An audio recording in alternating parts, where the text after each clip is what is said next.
kasi sulit eh. Pinutin na natin yung display barcode. Amazon Shopping. Oh, ayan. Ayan yung ipupunta natin sa Family Mart. Screenshot. Ayun, okay na. Tara na. Let's go! Ito lang ang papakita natin sa Family Mart. QR code lang. Ganun kabilis. Email lang? Ng Amazon. Email ng Amazon? Sige. Sa Family Mart lang. Tapos ito lang. Kaya na ipapakita sa cashier? Ito lang. Lang pero kailangan, bago mo ipakita, may dala ka ng pera, may hawak kang pera. Siyempre, lang ka naman, ipapakita mo lang ito, wala ka naman palang pera. Oo nga naman. Ngayon, bumibidro muna tayo. Sige. Bumibidro na ako bumibidro na ako 15 kalapad. Para sa? Para dito sa babayaran ko sa Family Mart. Bibili kasi ako ng beauty. AC 200 Max.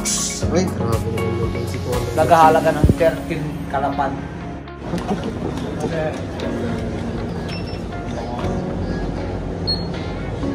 Ano lang mabayad?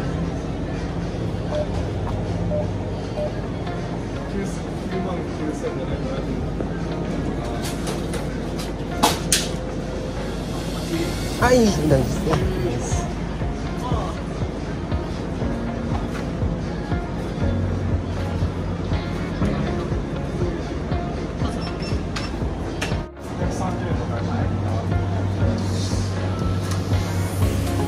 Ngayon, ito na lang natitira sa 15 kalapad.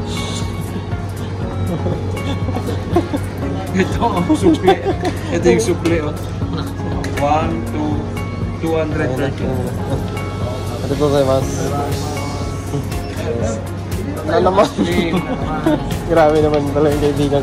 Ayos na tayo. Okay na. Ngayon, gagawin namin dahil may sobra pang 230 yen. Pagkakasyahin namin ngayon sa ice cream. Oh, yun. Kung ano yung kailangan namin. Bubulso ko mo itong cellphone na ito, ha? O, mamili na tayo ng ice cream na gusto natin. May iba naman. Yung iba naman dapat. Mas masarap ito. Ngayon, bago iba naman. Kami, taging sa kami ng kaibigan. Ililibre ko siya. Ngayon, para sa iyo. Ito, kulang ng...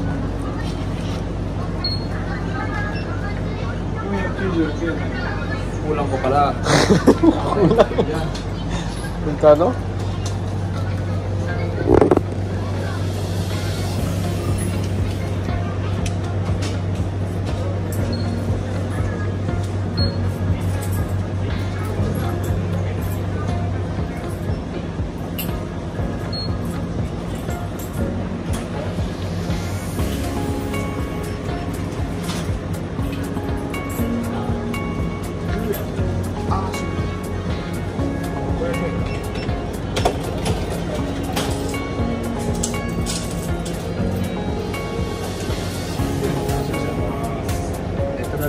Tira. Ito. Ngayon. Alas. Ito na lang na inabot ng 15 kalapad ito. Itag-isa kami ng kaibigan mo. Okay, arigatou gozaimasu.